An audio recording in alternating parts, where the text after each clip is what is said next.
Pentagon হল যুক্তরাষ্ট্রের সামরিক শক্তির কেন্দ্রবিন্দু। ভবনটি যুক্তরাষ্ট্রের সামরিক সদর দপ্তর হিসেবে ব্যবহৃত হয়। এখানে বসেই বিশ্বের পরবর্তী যুদ্ধ, সামরিক অভিযান এবং বৈশ্বিক নিরাপত্তা কৌশল পরিকল্পনা করা হয়। সে কারণে বলা যায় পেন্টাগনই বৈশ্বিক অশান্তির অন্যতম কেন্দ্র। পেন্টাগন আসলে শুধুই একটি ভবন নয়, এখানে রয়েছে এমন এক শক্তিশালী কাঠামো যা পুরো বিশ্বের গতিপথ বদলে দিতে পারে। পেন্টাগনের নাম শুনলেই মানুষের মনে রহস্য তৈরি হওয়ার আরেকটি কারণ হল এর অদৃশ্য ক্ষমতা। এখানকার অনেক সিদ্ধান্তই জনসম্মুখে আসে না, কিন্তু সেই সিদ্ধান্তের প্রভাব পড়ে পুরো বিশ্বের ওপর।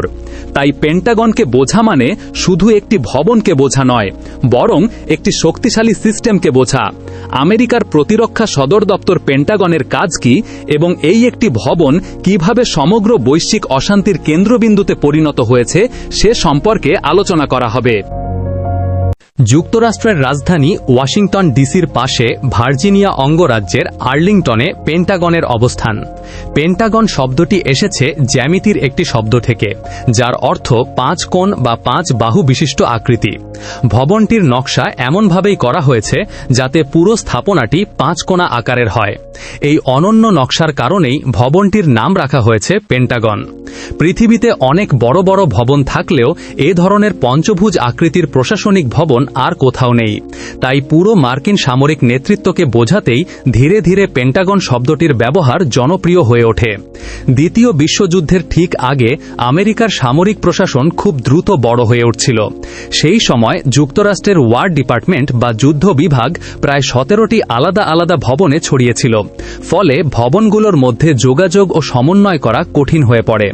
এই সমস্যার সমাধান করতে সরকার সিদ্ধান্ত নেয় সকল সামরিক প্রশাসনকে একটি বিশাল ভবনের ভেতর আনা হবে। সেই চিন্তা থেকেই পেন্টাগন নির্মাণের পরিকল্পনা করা হয়, যাতে সেনাবাহিনী, নৌবাহিনী এবং বিমান বাহিনীর প্রশাসনিক কাজ এক জায়গা থেকে পরিচালনা করা যায়। পেন্টাগনের নির্মাণ কাজ শুরু হয় 1941 সালে।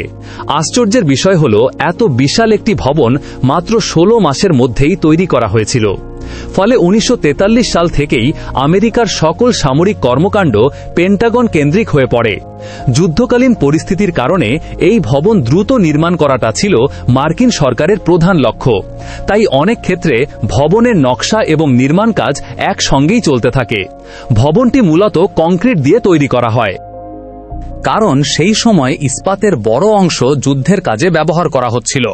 অবশেষে নির্মাণ শেষে পেন্টাগন বিশ্বের সবচেয়ে বড় অফিস ভবনগুলোর একটি হয়ে ওঠে। পেন্টাগনের 5 কোণা আকৃতির কারণে ভবনটি ব্যাপক আলোচিত। মূলত এখানকার জমির আকারের কারণেই এমন নকশা করা হয়েছিল। পরবর্তীতে এই 5 কোণা কাঠামোই যুক্তরাষ্ট্রের সামরিক শক্তির প্রতীক হিসাবে পরিচিত হয়ে ওঠে। পেন্টাগনের ভেতরে বিশ্বের সবচেয়ে শক্তিশালী সামরিক বাহিনী যুক্তরাষ্ট্রের প্রতিরক্ষা বিভাগ পরিচালিত হয়। পেন্টাগনকে অনেকেই একটি ছোট্ট শহরের সাথে তুলনা করেন। এখানে প্রায় 23,000-এরও বেশি সামরিক ও বেসামরিক কর্মী কাজ করেন। ভবনের ভেতরে রয়েছে বহু কিলোমিটার দীর্ঘ করিডর, শতাধিক সিঁড়ি, অফিস, বৈঠক কক্ষ, এমনকি কর্মীদের জন্য খাবারের দোকান ও বিভিন্ন সেবা ও সুবিধা।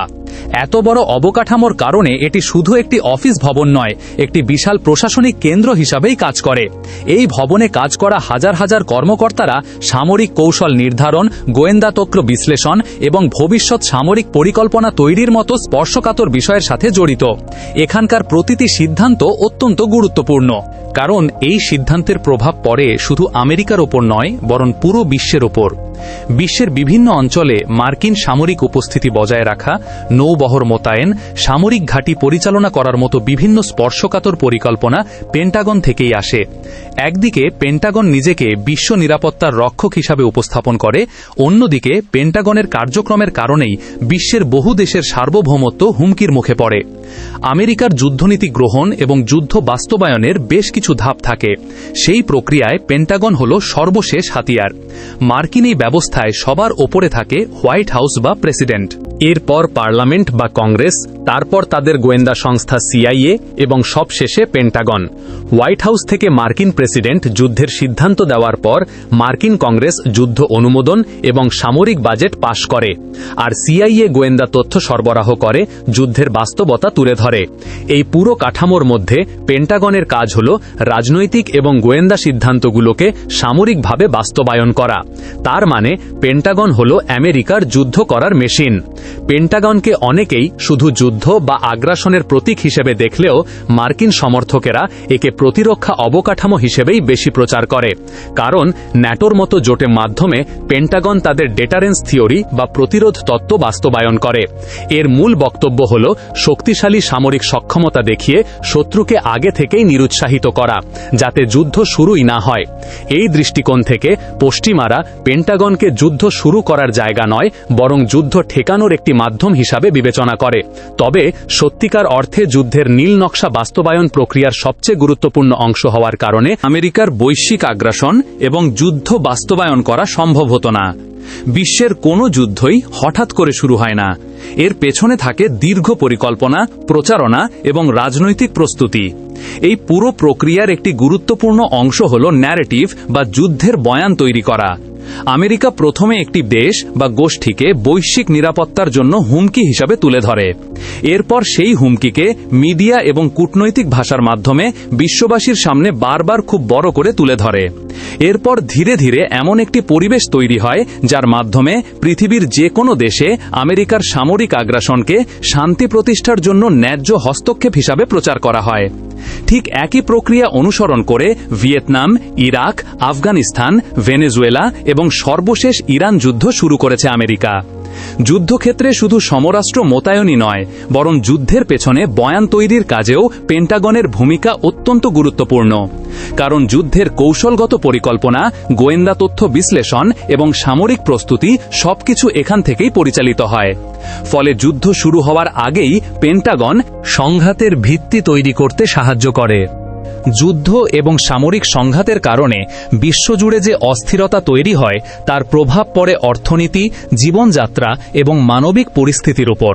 ফলে পেন্টাগনের সিদ্ধান্ত সরাসরি বা পরোক্ষভাবে পৃথিবীর প্রতিটি মানুষের জীবনকে প্রভাবিত করে।